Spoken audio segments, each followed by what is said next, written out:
You are about to discover the secret like no one on earth before. If you've read Napoleon Hill's Think and Grow Rich book, looking for the secret in those pages, or watched the movie The Secret, you'll want to take out a notebook for today's interview and put away all distractions. The lessons you'll take away from this next episode, I guarantee from personal experience that what you'll learn today has the potential to change the course of your life forever.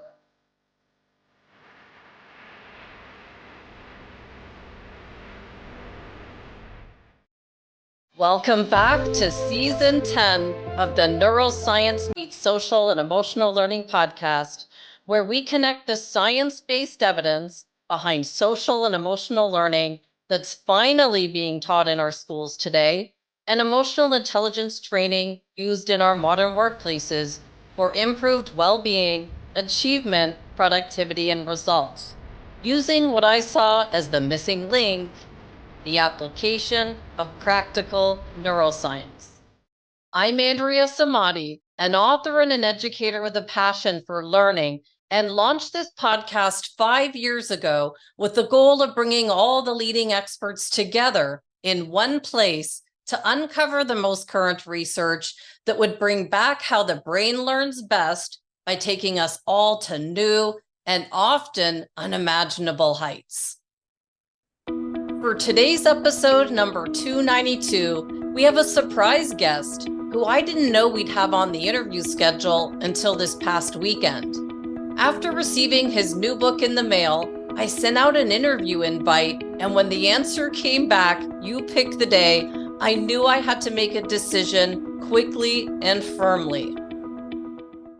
It was our next guest's father who taught me to never waver on a decision. We've all been there, though, wondering, should I do this now or later?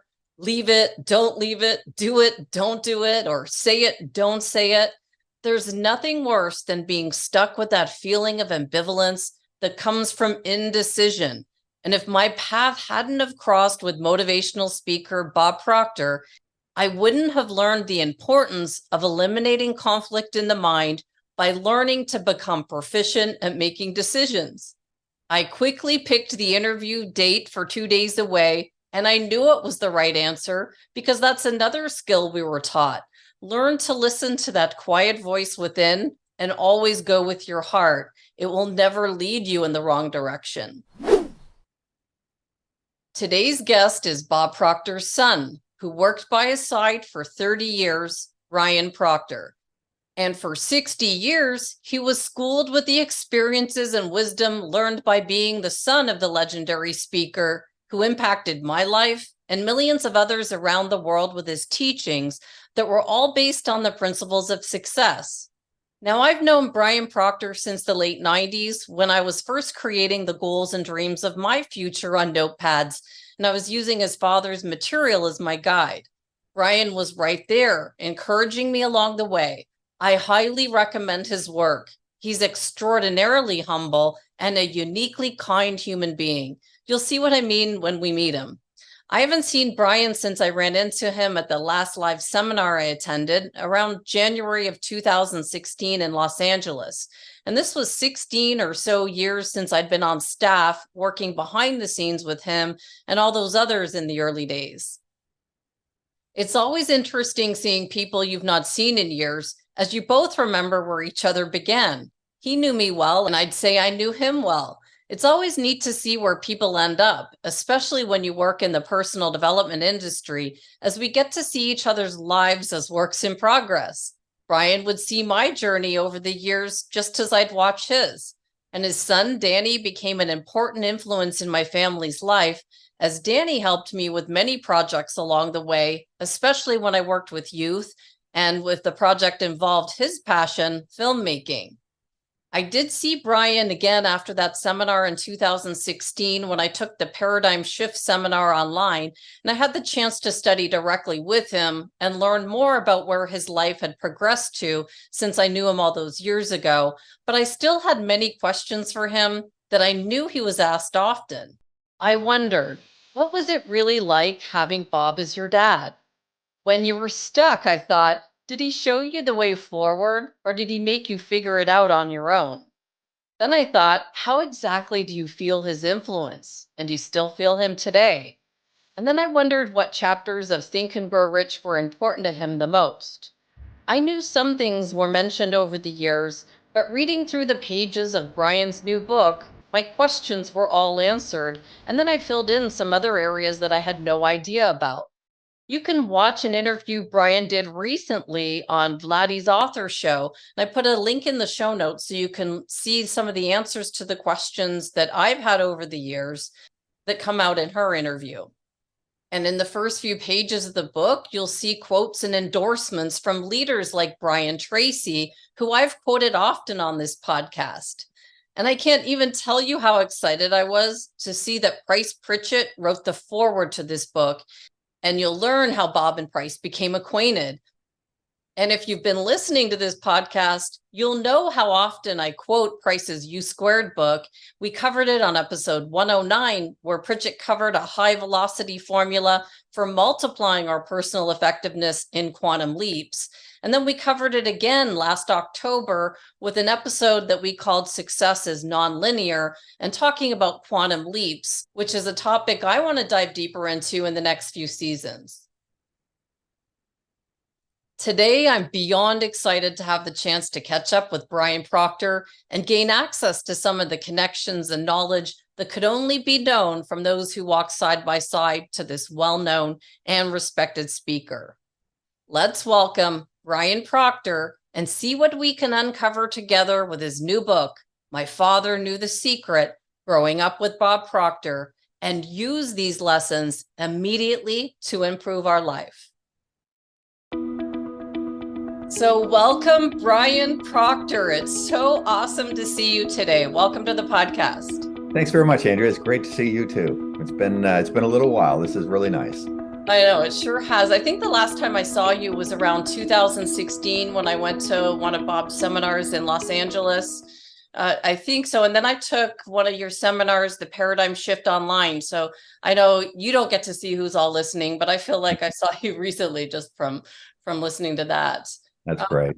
Where are you located? I know you talk about your house on the ocean. Where are you? Are you in the US or? Yeah, so I'm in the US, Pacific Northwest, Washington State. Awesome. Yeah, we're right on Puget Sound here. It's absolutely beautiful. Really nice. Well, Brian, this is an honor for me to get to talk to you about this new book that you've just released.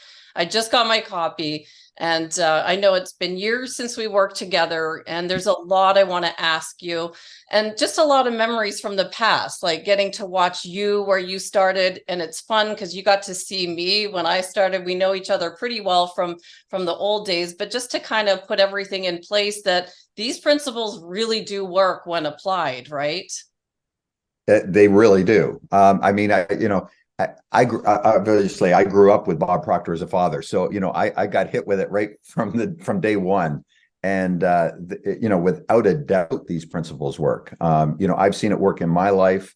I've applied everything that my father taught me, and I'm living, honestly, Andrew, I think I'm living a charmed life. It's really, I'm living a wonderful life, and it's because I just step out and I took action on all the principles that I've been taught since I was a little kid. Exactly. Like I go back to when I first ran into Bob. My mom knew him from Sun Life Insurance, so it wasn't too far off when I started saying, "Oh, look at these principles," and my mom said, "Oh, Bob's been working with all the insurance guys, and they're all hitting their goals with their sales." And so, I had the belief from home, so it wasn't too weird when I said, "Hey, you guys, I'm going to quit my teaching job and go work for Bob Proctor." My mom got it, but my dad just thought it was a little bit off the wall. But creating a charmed life, I go back to that decision, and I created everything that I'd written on that piece of paper and those notes. So I really hope that listeners, really see the seriousness of these success principles, that they've been working for decades before I came across them, and then you applied them, I've applied them. So that's really what I'm hoping that listeners really take away from the lessons here and see how serious they are. Well, you know what, Andrea, I think back to that. And I think the courage really it took for you to leave the teaching industry to do that when everything around you is saying, "What am I doing? Am I crazy? I've got something here. I've got a career track. I went to school for it, and I'm leaving it to try something else." And I look back on the years and years of all the seminars that my father did and the people that came to the seminars. And so many people were doing things that they maybe liked, but they didn't love. And there was something else they really wanted to do. And, my father, through his teachings, gave people the courage to step out and do what they really wanted to do. Yeah. And those people, my gosh, I mean, Andrea, and you're a great example of it. That the people that stepped out and started to do what they really wanted to do and were passionate about, the world opens up in such a big way, and so much more becomes available to us. And like you say, we live a charmed life. You're doing what you love to do, and if it's your own business, whatever, you can earn unlimited income. There's just so many great things to making that decision and stepping out and living the life you truly want to live. That was a big thing that I have always learned. You got to live the life you want to live for you, and take care of obviously those around you, but to live the way you really want to live. It's a great way to be. Yeah, Brian, it's funny because I remember you not being too thrilled with some of the things you were doing back in the day. You could just Mhm. tell, and then you could probably look at me and go, yeah, Andrea's not really living her charmed life. There's something else she's supposed to be doing. So it's kind of really neat to sit here and see you now living your charmed life, married to the person that just makes you so happy. It's an amazing thing. So let's just get into your book here, because this is why we're here. What do you want people to take away? Like, we're both talking about how we use these examples, and it's just wild to look at it. But what message do you want people to get from reading this? Well, really, the whole book, I'll show you. I've got a copy here. Nice. It's called "My Father Knew the Secret: Growing Up with Bob Proctor." And honestly, Andrew, I'm really proud of this book, and I'm proud of it not because I wrote it. The book really isn't about me. It's really about my father. And what I'm really proud of is, since he passed away, I had been writing this book when he was alive. I started writing it almost 4 years ago, and he was really encouraging me. He loved the fact that I was writing this book. At that time, we didn't know what I was going to call it. I just knew that it was lessons I learned from my father. And the whole purpose of it was really to share a viewpoint with the world of Bob Proctor that nobody really got to see. When you see him on stage or online on YouTube, he's teaching and he's doing his thing, but you never really get to know, who is Bob Proctor? What is he like as a person, as a father, as a friend? And this book enabled me to really share who Bob Proctor was. And I got to share it in a really kind of a fun way for me. The lessons I learned right from when I was a little kid all the way up until, right before he passed. And, I share those lessons in a fun story kind of a format. So it's really nice and easy to read. And then I have consider points at the end that really show how you can apply that lesson, that story, to your own life, and so that you can live a better life. So I really feel that, for me anyway, I think this book really carries on the legacy of who my father was. And I'm really, really just to my core, I'm really happy about doing that. It feels right. It feels good. And, I feel I'm doing it for the right reason. I think it's really good to continue on the legacy of what he was all about. Definitely. It's beautifully written, Brian. Like, I know your work over the years. It moved me from the very beginning. And then the way that you put the pictures in. And it wasn't just the typical lessons that I would have expected that you would have picked. Mhm. And I'll get into some of them with the questions, but some of them were obvious, like how to have a good attitude or how to set goals. You didn't pick the usual ones. You went in a little bit deeper. And that's what I liked, where you picked the sides where we didn't get to see what Bob was like behind closed doors, or, you know, and the beginning part was really difficult. Those final days that only family would see. Bringing that to the world is just a eye-opening to open the book and see how difficult it was in the end, but how he still went and lived the principles himself right up to the last. Yeah, and I have to admit that that first part was very tough to write. It took me certainly a little while to do that. But I felt it was good to put it in there. I think it's good for people to see what my father was like right at the end when he wasn't doing well, and how he still treated people, what he did. It's pretty special. And I agree with you. I don't think I covered the main lessons that he taught in seminars. And I did that for a reason. It's you can see that everywhere. It's all over YouTube. It's everywhere. I really felt that some of the core lessons that he taught me as his son, I think would resonate with people in a really good way and in a unique way. And I think if people take these lessons and apply it in their own life, you'll see. I mean, the difference that it makes. Yeah, definitely. Well, on page 18, you talk about the timing and writing of the book. And I know how difficult it is. I've had, the documents open on my desktop, and you can hear the kids swimming in the pool, and here I'm supposed to write like nothing's coming. Even when I write these podcast episodes, it's hard to get the wheels turning. But Bob told you, don't rush it. Take your time and write from the heart. And, he gave me the same advice when I interviewed him, episode 66, a few years ago. He said, you'll never go wrong when you're leading from your heart. Just always listen to your heart. So looking back now, how do you think all of this was supposed to happen? And what did you learn from releasing the book at this time? Well, I think at the end of the day, things happened the way they were supposed to happen. It's certainly not the way I planned it to happen.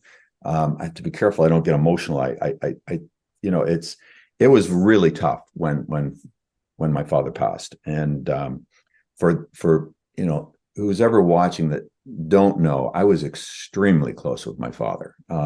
We weren't just father and son, we were like best friends, and we talked multiple times every day. And so when I started writing this, he was kind of excited about it. In a fun Bob Proctor way. And, he would kind of razz me, what are you doing today? What are you writing? And then he would give me kind of food for thought on whatever subject I was writing about, which was great. It really helped. And that was the thing. Then he said to me, he says, Brian, don't rush this. Just do it at your pace with what feels right. And he says, if you write from the heart, it's going to be a great book. And I look back on it and I feel like he knew he wasn't going to be here when the book came out, because he just kept saying, take your time, take your time.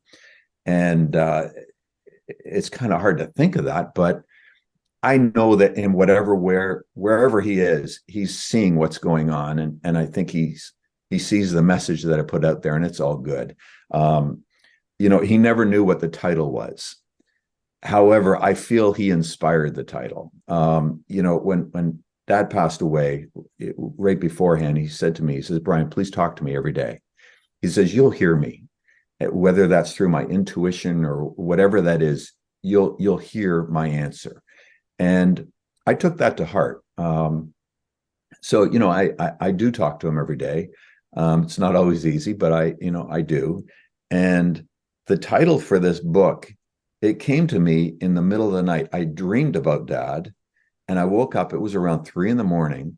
And this title, My Father Knew the Secret, it just hit.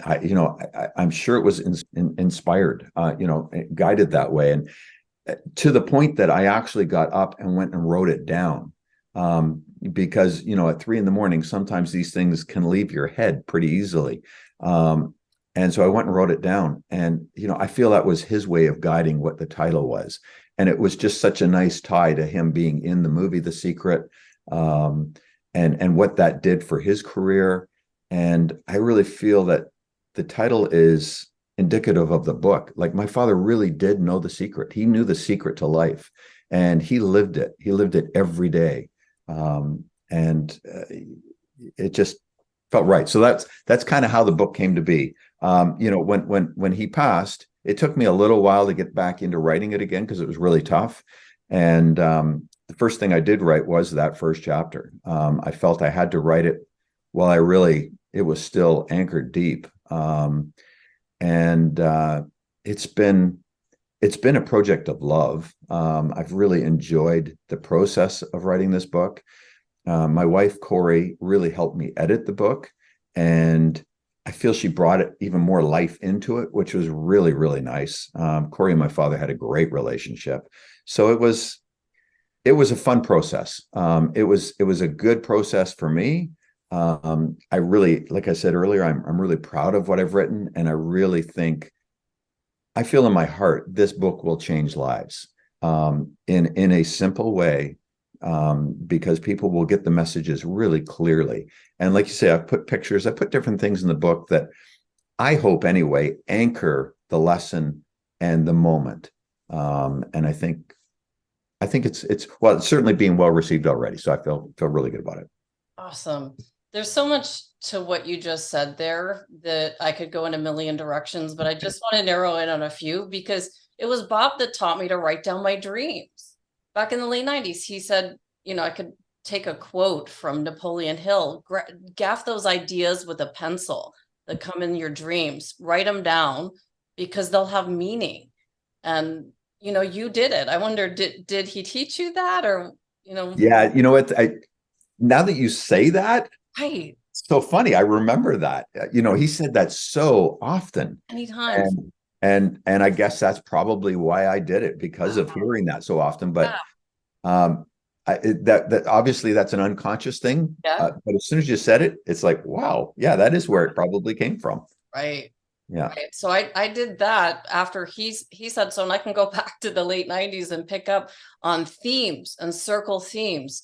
I dreamt about writing books and seeing them in teachers in their offices, things like that. And so it would just kind of little messages would guide me along the way in dream world. And so I just thought that was interesting that the title came in a dream. And then another thing is that now that you've written it, do you feel like it was you writing it? This is a hard thing, question to ask, but it came from through you. But you know what I mean? The message, sometimes I'm reading my stuff and I'm like, who wrote this? It didn't come from my conscious. It comes from the heart. It comes from so deep within. Do you feel what I'm talking about with this question? Yeah. And I can say it was a little bit of both. I certainly wrote it consciously, but there was a lot of moments that things just flowed through, and the message kind of flowed through, and I was just in touch with the message. When I was writing it, I would sit here at my desk and I would just shut everything else off, and I would just really focus on it. And even at times when I was having trouble with what I was going to put down and how I was going to structure a certain paragraph, let's say, my wife, Corey, she had a great suggestion. She said, Brian, don't stress over it. Just close everything off. First thing you do in a day is just write 500 words, just 500 words. That's all you got to focus on. Once you've done 500 words, close up the computer and go off and do whatever the heck you want to do that day.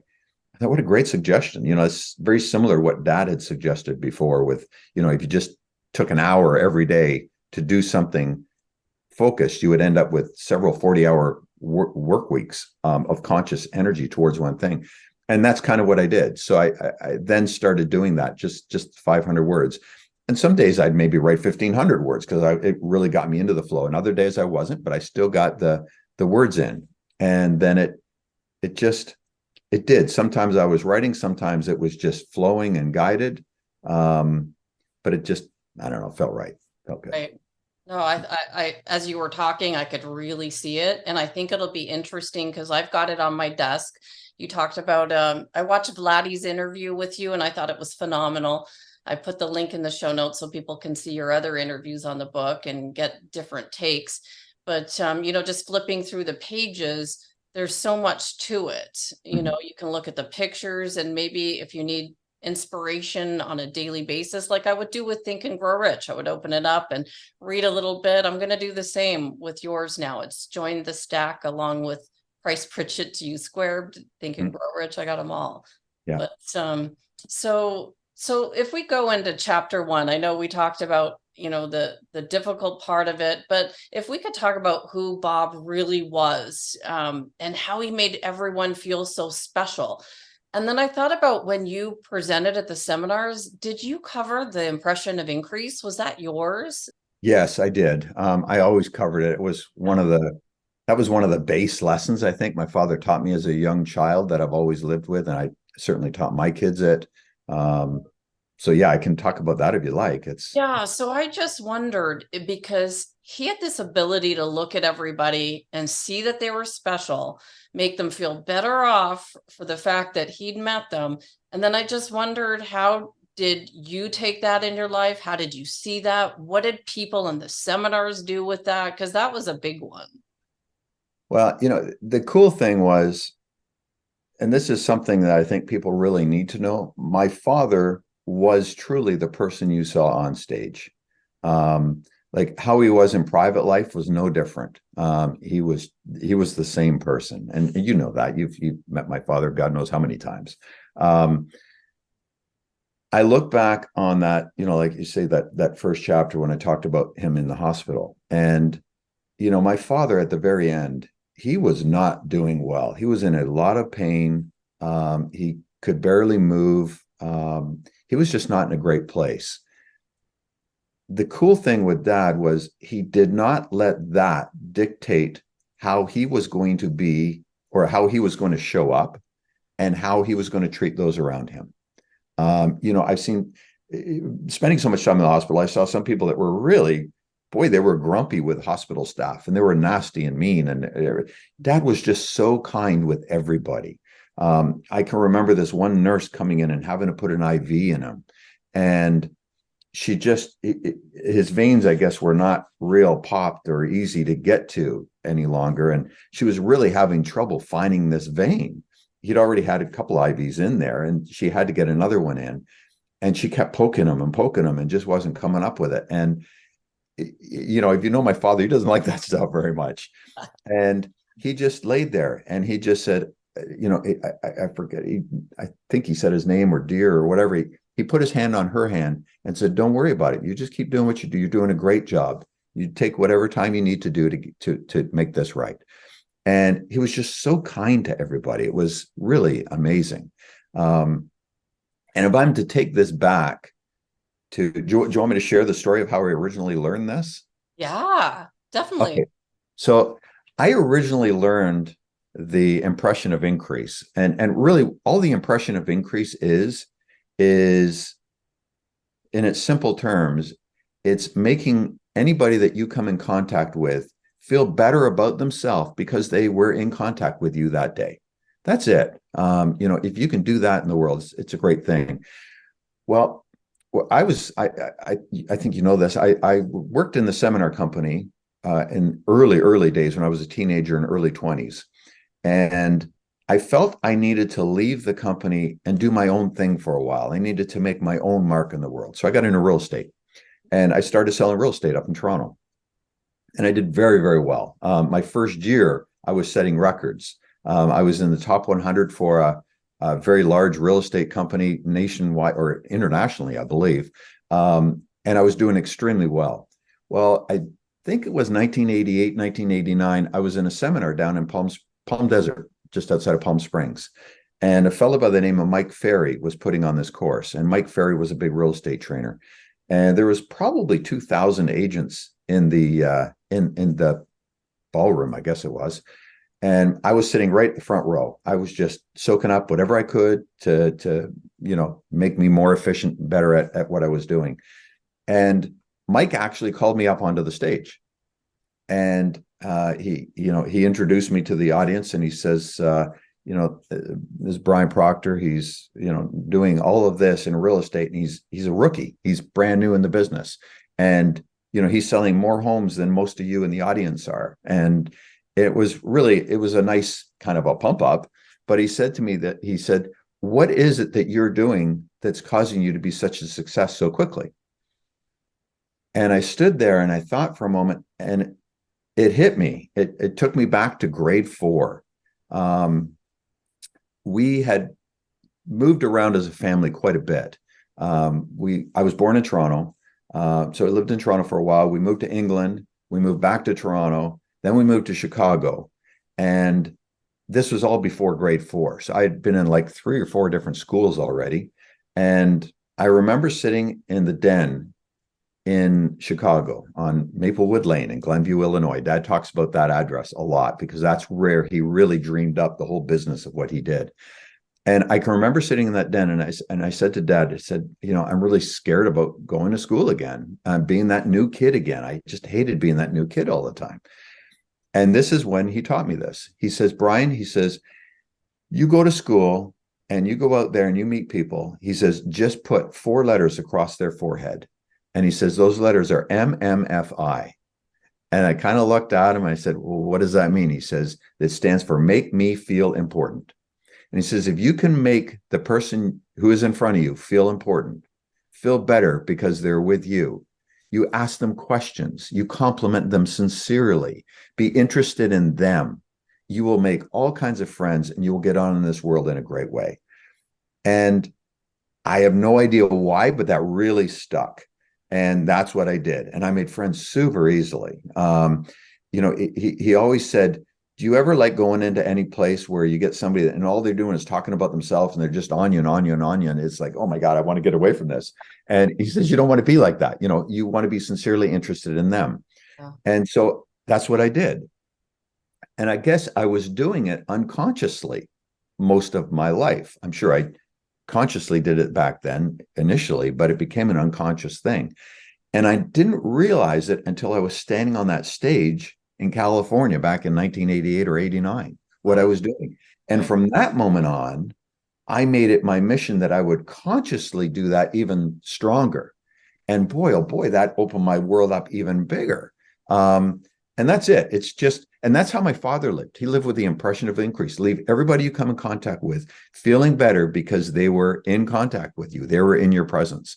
And if you can do that for people, Andrea, your world is just, it's your oyster. Everything opens up because you will attract so much good into your life. People will want to work with you. They'll want to deal with you, whatever business that is. Opportunities will present themselves because people will want to bring you in on certain situations or opportunities because they just like being around you. And it's a great way to live. That's how my father lived. That's how I live. I certainly see it in my son, Danny, my daughter, Leanne. And it's a great way to be. I love it. I love all of that. And it's definitely something that I talk about a lot on the podcast. I talk about it like seeing the spirit in another person, see the good in them, and don't see anything else. There isn't anything else because spirit's beautiful. Right. And when you can see the beauty in each person and their potential, what they are capable of, it's just mind blowing. Yeah. Well, and here's the key. Sometimes you can run into somebody that you really don't like or you really don't want to be around. Yeah. But there's always something you can find nice about that person. Yeah, there is. It could be just the way their hair is done. It could be anything, and just compliment them on that. And that way it is sincere. If it's something you can truly find that's good in them, and compliment them, and then carry on. But you can do it with everybody. Yeah. Now, Brian, I got to tell you, because we talked a little bit in the beginning about trying not to get emotional. When I was writing the questions, I couldn't imagine how am I going to do this without tearing up on this interview. And you're talking and I'm watching you and I can see Bob in you coming out through you. Your face changed and I can completely see you as him. And it's just crazy. You know how sometimes you can look at your kids and you can see yourself in your kids. Mm-hmm. I can see him coming through and it just made like tears come in my eyes. I'm like, I better not cry on this interview. This is crazy. Stay focused. But he comes through you like nothing else. It's just amazing. I love it. I love it. I will say here's another lesson, because I do feel him coming through me all the time. And something I maybe covered briefly in the book, but I didn't go into deep detail, is all on goal setting. And Dad was always about having a firm goal, something you were striving for, something you were going after. And he says, when you have a goal that you don't know how you're going to achieve it, but it excites you and you're willing to step out and do whatever is necessary to get there, that's when your life dramatically improves. And that's when you bring things to you that you would have never gotten otherwise. And I can tell you very clearly that I've never really cared to be on stage. I did it, or to be teaching, or quite frankly, Andrew, doing podcasts. No. But I am embracing it because I know that this is the action taken I need to do to get this book into as many hands as possible. And I've got a big goal for how I want this book to sell. As you know, we don't get rich selling books.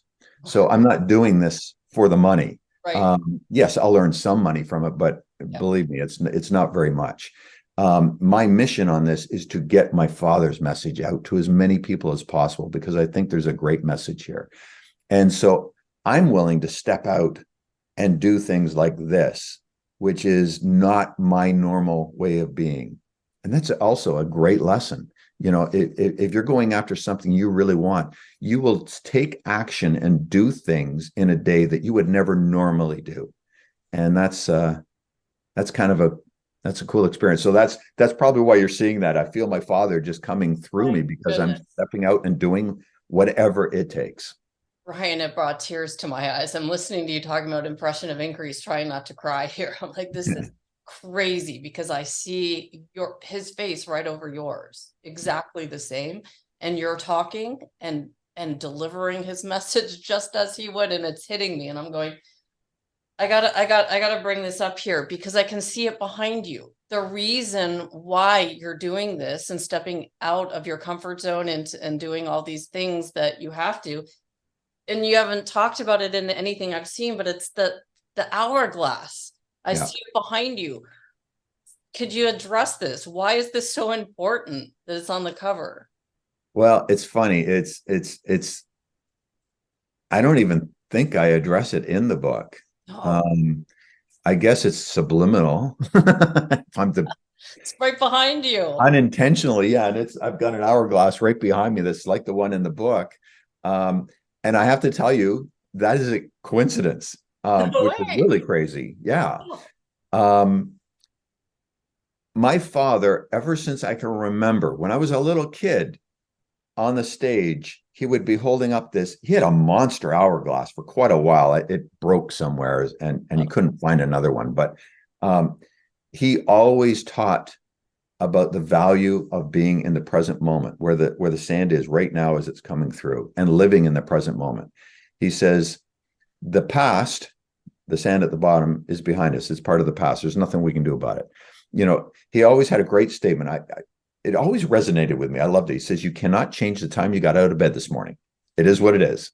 Right. And, we've had all kinds of things happen to us in the past, good and bad. It is what it is. And the big key he taught was to let it go. Especially if it's negative stuff, you got to just let it go. You don't let it form part of your identity. And he said, the future, he says, we have no idea what the future holds. All we've got is the present moment with the sand that's going through that little piece at the moment. And if we can live more in the present moment and do what we can right now and be present in our lives with our family, with those around us, our life will be so much better. And that was something he always taught. I never really put that in the book, but the sand timer's on the cover and it's behind me, probably because that's just, to me, every time I see a sand timer, I think of my father. It was always a big part of his teaching. And so it just became a part of this. Like I say, maybe subliminally in my own head, it's a funny thing, but. Yeah, but look how all these little things add up. Like the lessons learned, when you apply them, you don't know you're doing it. After time, they just are there. Like when we were setting this up and you said, pick the day. I'm like, well, I better pick it quickly and firmly. Pick the day and make a decision. Let's do it. Because that's just what we were taught. Right. And you're living it now. it's not by accident that the sand timer is behind you and that I noticed it's on the cover of your book, because these are the principles that when you're applying them, you're doing them. And I just want to go to vision a little bit, because it was in Bob's early seminars that I learned how to take an image and make a picture in the screen of our mind. And we taught that to the kids in the youth mentoring, like whatever it is, dream it first. And he'd talk about what a beautiful life it was. And you said in the book, he would even look up and say the ceiling is beautiful. And then I thought, well, shoot, Bob Proctor's ceiling in the front way kind of looked a little bit like Las Vegas or the Bellagio. So he had kind of a different ceiling than I've got here. But, I couldn't help but wonder, what do you think Bob saw on the screen of his mind that could help us to have more gratitude in our heart? Like, how did he look at the world and see such beauty? Oh, that's a real easy answer, Andrea. Really? He lived from a place of gratitude, no matter what was going on around him, business wise, personal wise, whatever. He always looked around in gratitude. He was just grateful for whatever was around him. I think back to sitting in the backyard with him, and I think I did write about this in the book. We sat in the backyard thousands of times. I mean, he was in that house, I think, close to 40 years. He loved his back garden, the backyard, and he just loved sitting there and just watching the birds and the squirrels and the trees and just everything around there. And every time we sat back there, he would just look around and he said, "Bri, isn't this just wonderful? Isn't this beautiful? I just love it here." And he was always grateful, no matter what was going on. And that's where the ceilings, like, he was sick then. We brought him home, and so he only had a couple of days left. He wanted to go at home. He didn't want to, leave in a hospital. And he was laying in his hospital bed, and while he could still speak, that's when he was looking up the ceiling. He says, "Wow, isn't this beautiful?" Wow. And my gosh, the man's about to pass away, not feeling good, and he was still looking at all the beauty around him and appreciating it. There's a lesson there. Yeah. Yeah.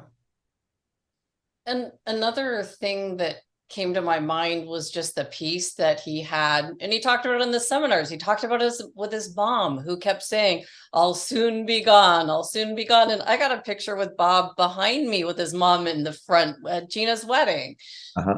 And, so he had such a thought process of peace when it came to when we're all going to go to the other side. And, this was years ago. So, how do you think that the fact that we're spiritual beings with an intellect living in a physical body, how do you think that translates into the peace that he had with the fact we're all still here? Yeah, it's, you know what? I don't know as I can answer that one fully. I can just say that he was okay with it. It was tough when he left, for sure. I'm not going to sugarcoat that one. It was hard. However, he made it easier, which was kind of crazy. He knew he was going, and he was okay with it. He actually embraced it. And, people around him that were, well, why don't we try doing this or try doing that? And he would just say, "Please, let's just be at peace with this." And he was okay with it. So I can say it's given me a different perspective on death. That's for sure. I'm not as afraid of it as I might have been, because of the way I saw him handle it.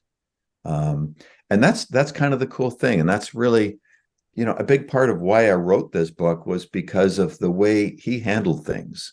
And that's kind of what I wrote about. It's, everything in it is really how he handled different situations, why he believed in certain things the way he did. And, even right down to death, he changed my viewpoint of it. So that in itself, I think is pretty good.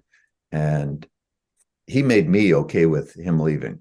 I can remember, years ago thinking, God, what would I do if Dad's gone? It would just be like, and I would get choked up and think, God, I could never, I was that close with him. And when he left, it was like, it wasn't easy, but I was okay with it because of the way he made it. He he was a powerful teacher right up till the very end, Andrea. He really was. Right. And Yeah. now you just have to work on those skills that he taught that Right. still there, and you can ask questions. It's just listening and getting the advice that you hear and feel. Do you still feel him around all the time? I do. You know, it's my wife and I joke. I have two places that I chat with Dad.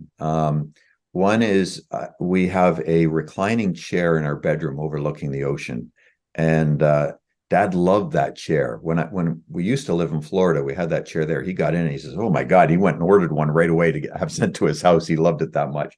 So that is one place that I sit and relax and talk with him. And the other is, funny enough, is the hot tub. Lots of times I'll just get in the hot tub and I'll just lay in there and I'll close my eyes and I'll just have a conversation with him. I just open myself up to it.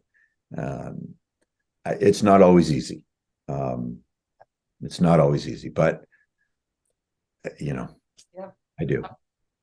And so let's go into what he did for you with Corey, because I just remember. I remember what life was like for you all those years, and I remember you coming by, and you had such excitement in you. I'm like, wow, I really want to see Brian living his best life. You came by on a motorcycle. I think you came by the offices, and I went out on my first spin, and I think I made you drop me off like miles down the road so my dad wouldn't see that I'd been on a motorcycle. I'm like, it brought me off all the way up the street because he would kill me.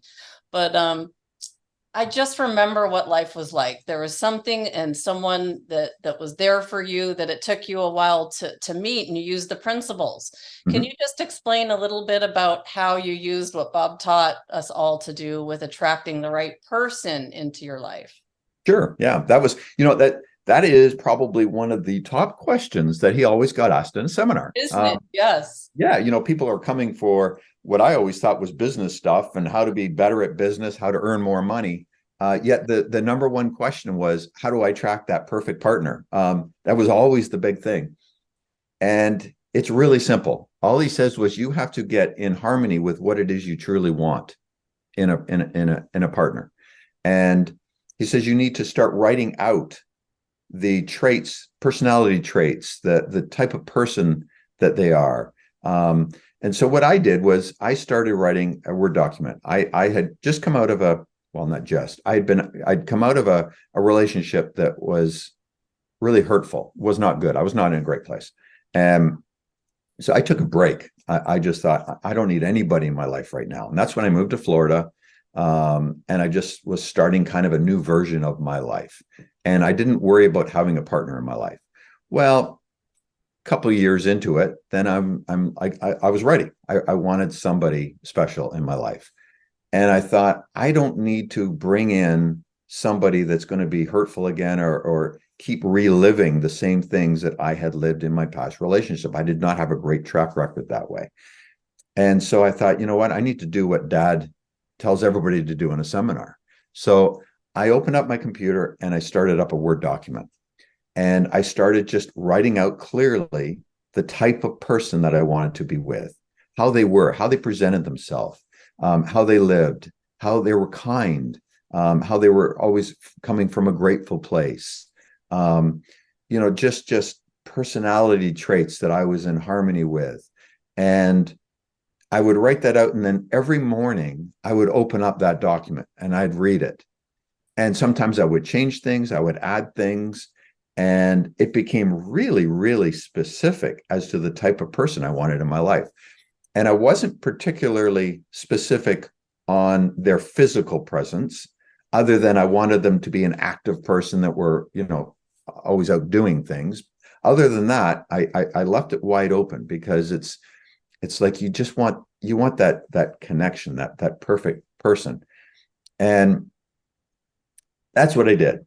And I started focusing on that. And I started going on a few dates, and they're always just kind of one dates. It was just like, this person isn't exactly what I'm looking for. And it's so funny. So Corey, who is now my wife, we worked together in the seminar company, and we worked together for quite a few years. And I really liked Corey, but we worked together. So, I always felt that that's kind of off limits. And I think my father saw it before I did.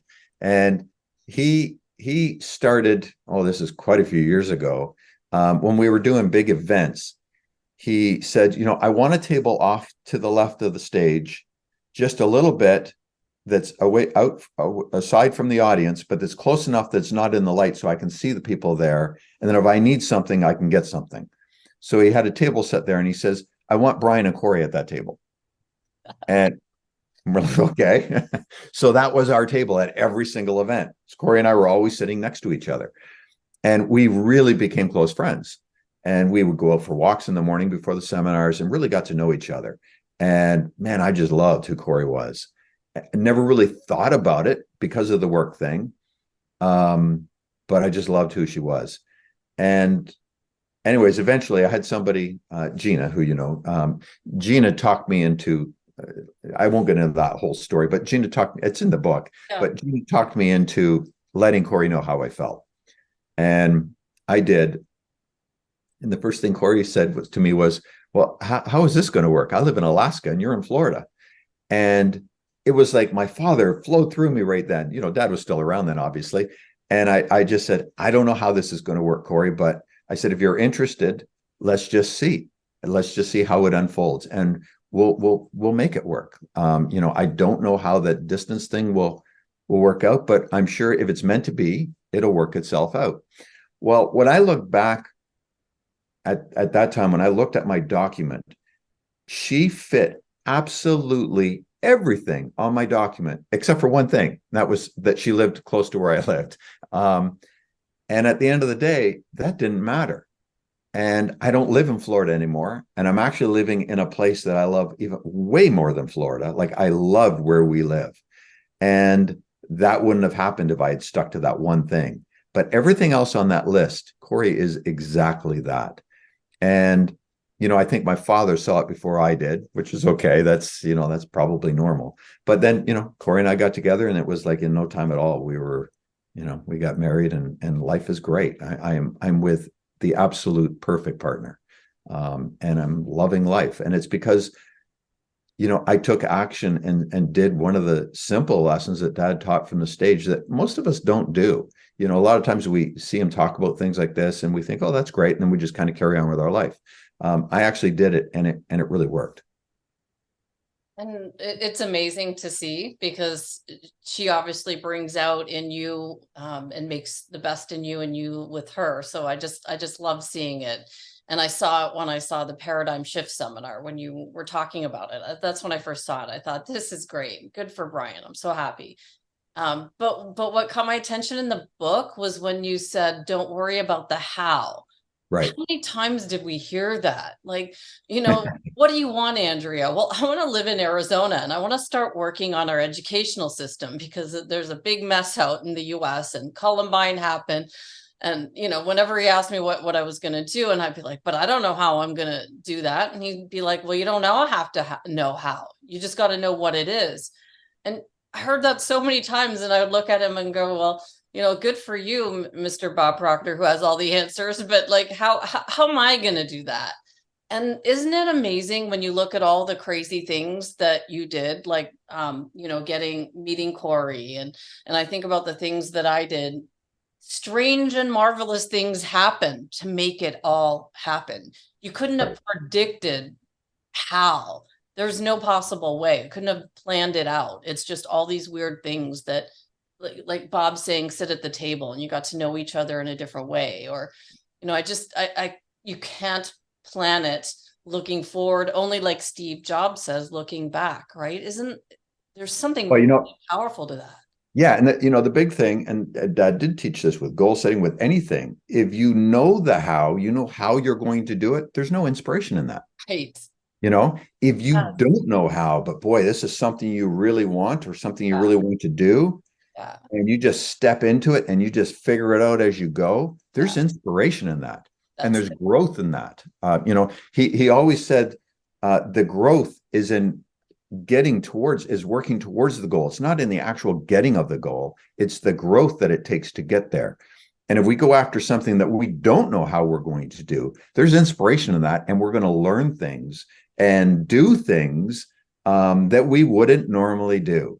And that is that is how we open ourselves up to a much better life.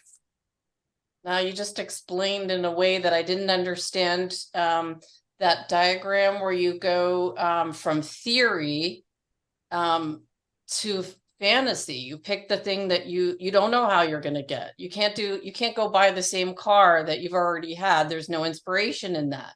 Go Right. pick the car that you don't know how to drive, that is way out of your budget, and figure out how you're going to do that. That's where the inspiration is, right?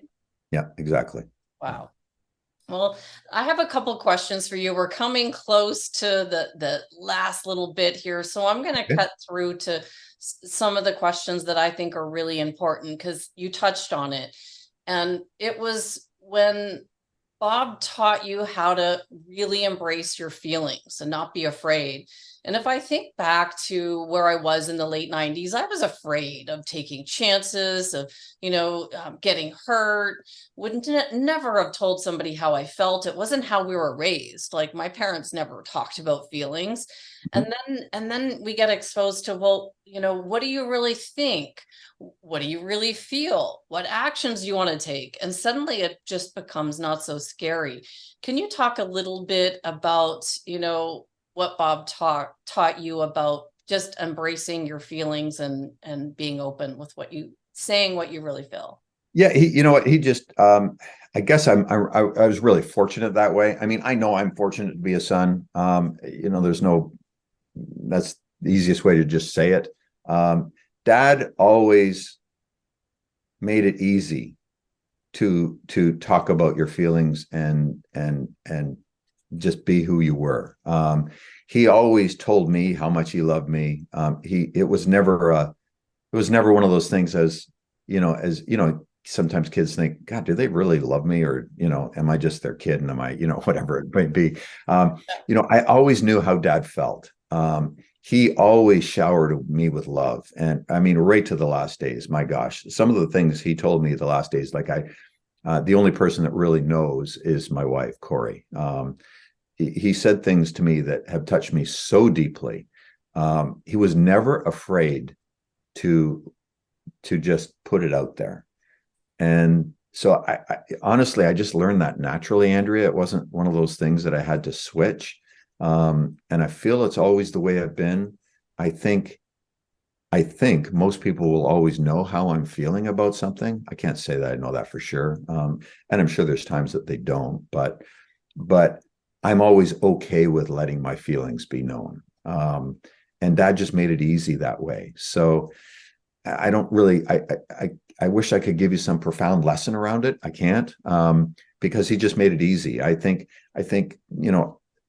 if I'm to give any kind of lesson around it, I think as we have children or even close friends and stuff, the more we can just be open with them and open our heart to them, I think the better off you'll be, and the deeper your connection will be.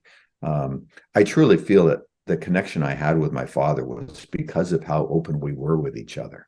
And I know a lot of father-son relationships are not like that.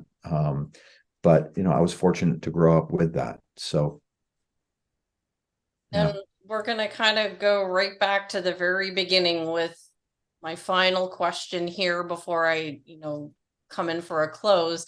But so you talked about how he was a pro is at his best regardless. And you talk about it in the book, all the way through. But chapter 8, you talked about the chalkboard and how meticulous he was with the chalkboard. And it brought back a memory of when he sent me on this trip in New Orleans. He said, here's $100. Go bring me back a Sharpie that had a slanted tip. And I was like, what? It was like 7 a.m. Nothing was open in New Orleans except for like the bars. And I was trying to figure out, where am I going to get a Sharpie? And I found one and brought it back. But it just made me think, when I was reading chapter 8, of how he was a pro regardless of where he was. Just, could you just talk about how serious he was about his craft? Yeah, so he was very serious about his craft. And that lesson in itself is really powerful, because he had situations where he would show up to do a seminar and there was only a few people in the audience back in the early days. And he would still get up on that stage and he would teach as if the room was filled. He was a pro regardless. He was always at his best regardless. The last 6 months of his life, he was not doing very well, Andrea. He couldn't walk very easily. He was struggling. If you see videos of him at the very end, because of some of the medications he was on, his face was starting to swell up a little bit. He was not in a comfortable place, and he still wanted to reach people. He still wanted to teach. No matter what was going on with him personally, he was always at his best.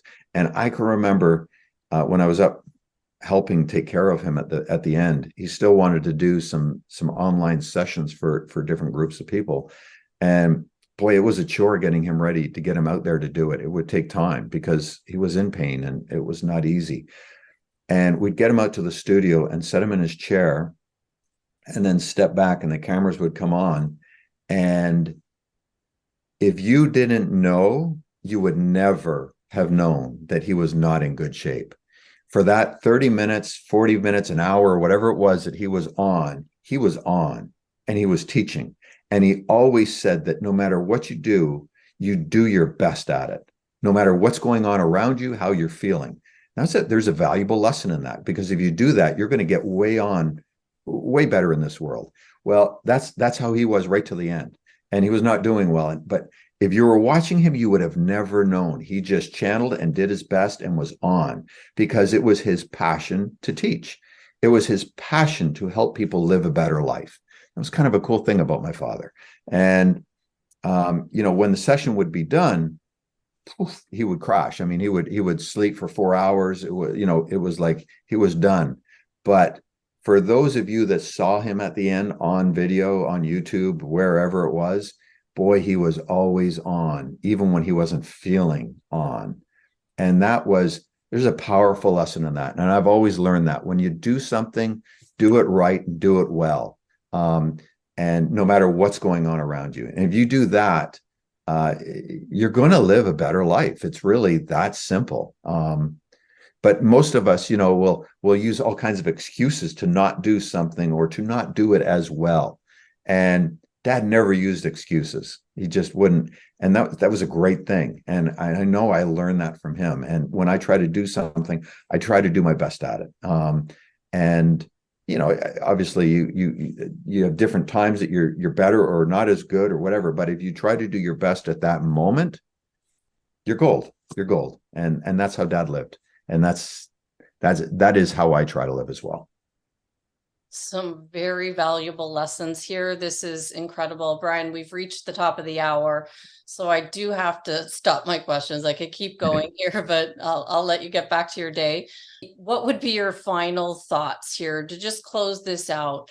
What do you want people to take away? Go to brianproctor.com, get the book, and what message do you want people to leave with? So, I said in the beginning, this book is not about me. It's about my father. So I have no qualms in saying, please go and get the book. If you go to brianproctor.com, go to Amazon, wherever, you'll find My Father Knew the Secret, Growing Up with Bob Proctor. If you go to my site, you'll be able to get, you can order the book through Amazon or whatever. And I've got some extra bonuses that I'll be doing live Q&A and doing a couple of different things with the people that want to be there. This book, I know, will change your life. I just know it, because my life is forever changed because I had Bob Proctor as a father. And if you have ever studied with Bob Proctor, then this is a must read. Even if you don't know who Bob Proctor is, I guarantee you this will be a very valuable read, because I show a side of my father that nobody else really knows. My wife, Corey, she always said, Brian, you're the only one that can really write this book. I never really thought about it, but it's true. I'm the one that I was with him from day one. Dad started teaching this when I was a young child. So I've been through the entire thing. And I saw his down times, I saw his up times, and everything in between. And what I share is the personal side of who Bob Proctor was and how he changed my life. And if you get this book and read, the cool thing is you can open this up anywhere and just pick a chapter and read. You don't have to read it from front to back. And Dad always said, if you're having trouble with something, you need an answer with something, pick up a good book and just open it up anywhere and start reading, and your answer will usually appear. And I hope that this book will do the same thing. So I would encourage everybody to go out, please get the book. I know that it's a valuable read. You will get lessons that will change your life. And then I would recommend that, even after you read it, go ahead and get a few more copies and give it to friends and family. Wait until you see it and but I know that you'll want to get more copies to give away. There's that much value in it. Both my wife and I put a ton of work into this, and we feel really good about this product and what this book does. And this is, in my opinion, the most inexpensive way to really learn from Bob Proctor and to learn the life lessons that can change your life, all in a book. You don't have to pay thousands and thousands of dollars for anything. It's just a book. And in this book, it holds everything, Andrea. So that's my final statement. I just really hope that you'll go out and purchase the book, read it, dig into it, and start to actually practice some of the things that I learned in there. You don't have to do it all at once. Not many of us can do everything all at once, but boy, you just start changing one thing at a time. You'll look back a year down the road, you'll look back at how things have changed for you, and you won't even realize how it was until you've done it. And your whole world will be different. Brian, I've got to thank you so much for coming on the podcast. And I would never have felt this outside of the interview, but you are completely channeling Bob. Like and I mean, you look like him, you sound like him. I'm sitting here going, is this Bob? Like, you know what I'm saying? I'm looking at you and I'm like, you completely remind me of Bob. He's coming through just as he would. And I think that's wild. Like, I've never interviewed somebody and I'm completely seeing your dad in you. It's giving me chills, but I just want to thank you for this experience. It completely opened me up to some new lessons, solidified some lessons that I knew, but didn't really have a handle on as we went through this. So thank you so much. You really should be proud of this book. I encourage everyone to read it. And I also want to thank you for the time you spent with me. I haven't forgotten any of it. You encouraged me years ago to go after my dreams and spend some time with ideas and thoughts and advice for me that I clearly never forgot. So I put it all into practice because I thought, shoot, if Brian's telling me this, I better pay attention. So, I want to thank you for all of that. And, you're just one of those people that's truly humble. Very genuine, very unique. So I hope that people get the book and start to see the message from your side, because I know you're not going to promote yourself the way that Bob might have said, hey, make sure your grandma gets a copy. But, people can do that for you, because really, Bob did give unconditionally to so many. I want the same for you with what you're doing next. I want everyone that Bob gave to come back and help you out with what you're doing. So I want to see you on Lewis Howes' podcast. That's my next goal. I've got the vision of you. Let's see you on Lewis Howes, get the word out there. And so thanks for all you're doing for the world, Brian. Oh, thank you, Andrea. I really enjoyed this. It's fun. And I do love just putting out the message of what my father was all about. I think there's a lot of value in that. So thank you. And I appreciate your time. You're doing a great job. This is going to be fun to watch. What an interview. This one really hit me on many levels, emotionally, mentally, and spiritually, as it took things full circle for me, speaking with the son of someone who's made such an influence on where I ended up in life, and the obvious impact he had on Brian himself or his close family, as well as the countless others globally who Bob Proctor impacted through his work. It was something else catching up with Brian, revisiting old memories he shared, but also very surreal, especially when he was talking about the impression of increase, and I noticed my eyes were starting to tear up. If you watch the YouTube interview, you'll see it, but it really took me by surprise that as Brian was speaking, I started to see his father in his face. There's so many lessons in this episode, in Brian's book, and especially when we look back at previous episodes that led up to this one. If you haven't listened to my interview with Bob Proctor, you can go back to episode 66, and you'll see where my path began and some of the questions that Bob answered for me.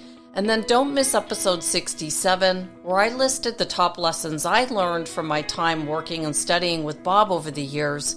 But for today's episode, I've got to narrow in on some of the lessons that weren't obvious until after the interview, and it really does show the power and seriousness of this information that Brian writes about in his book. So here's my aha moments and takeaways. The biggest takeaway for me with this interview, besides the fact it felt like I was interviewing Bob and not his son, was the fact that Bob asked everyone, "What do you really want?" And it hit me while reflecting on this interview while I was editing it, that he was trying to get us to think. And thinking is the hardest work in the world, he would say, and that most people don't think.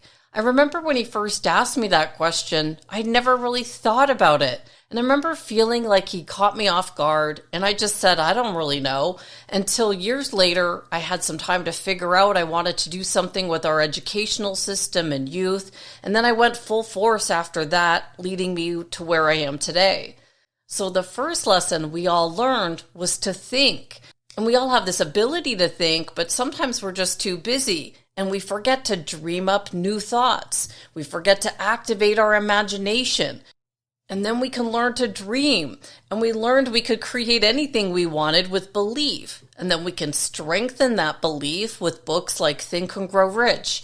And then as all we needed to do was to get emotionally involved with what we wanted and then take action. And this was the formula that would describe our attitude, that would determine our altitude in life. And creating a beautiful life was simple if you followed and believed in this formula. And this is where I say that the interview has the potential to change the course of our life forever. If you really believe in what you want, there's nothing other than yourself that will prevent you from achieving it. And it sounds pretty simple and easy to understand, but there's a lot more to it involved that I can see could take us a lifetime to fully understand and apply. And not everyone follows through with what we really want, as life sometimes gets in the way, or we get in our own way. And how many times did Brian say, "I heard it often," but he didn't really understand the significance of certain lessons until he consciously thought about them. And this is why ongoing continual study is crucial with this information as we take it out of our subconscious mind and into our conscious awareness.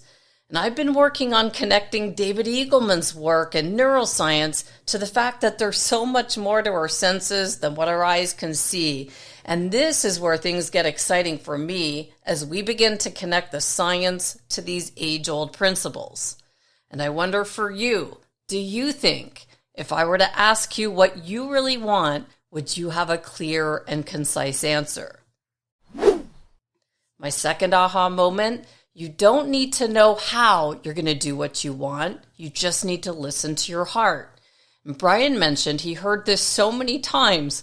Well, you don't need to know how you're going to do what you want to do. And we'd all be stumped hearing that because most people would like to get the specific steps to where they're going to go with their goals. And I thought about the diagram I've covered on this podcast. It's called the creative process, or how you take your goal and you take it from fantasy, where it begins in your mind with your imagination. Then it goes to theory, where you use your reasoning factors to plan your vision and you put it into words, and then you bring it into a fact or reality with action. And this is where the quantum leap idea that Price Pritchett's book covers, as it's with this step that we stretch our goals and we do something we've never done before. Goals are not meant to get something, they're meant for us to grow. I'm sure you've heard this as often as I have. Don't go out and buy the same car you've always driven, or go after the same job you've always done. Don't do something you know you can do. There's no inspiration in that. Don't get stuck doing something you don't really want to do. Stretch and do something you really want to do, even if the masses would think it to be impossible. This is what will take you quantum leaps from where you've always been. This was like when I set sights on moving to the US from Toronto, putting me way outside of my comfort zone, not even knowing the legal process involved when I first said this is what I wanted to do, turning me into a whole new version of myself with this move.